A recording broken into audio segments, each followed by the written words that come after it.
So my thing was, before we started this program, I was just really struggling with my obsession with food all the time. It's like all I thought about was food all the time.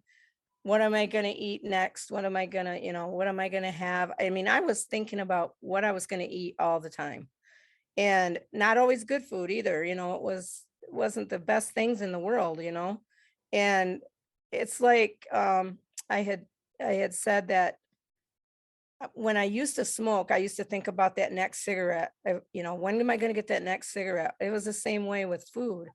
I couldn't get it out of my head. It was like constantly I was thinking about food. And we're now at week 7 and I'm not thinking that way. It's like I'm not thinking about food all the time. I'm thinking more about God.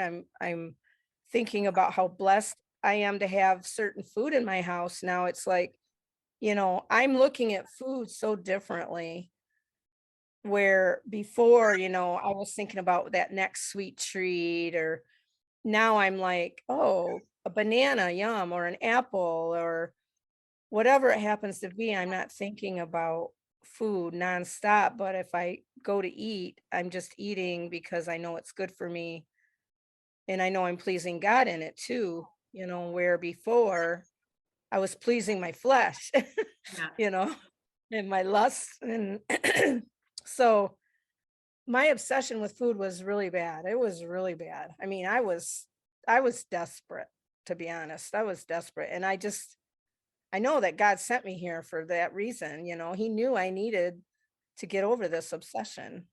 And no other diets out there have done that for me. None. Praise In God. fact, they made it worse. They made it worse, really, because then that's where I think I got that struggle, was nonstop thinking about food, because a lot of the diets don't work on that part of you. Mm, They don't work on the soul part of you.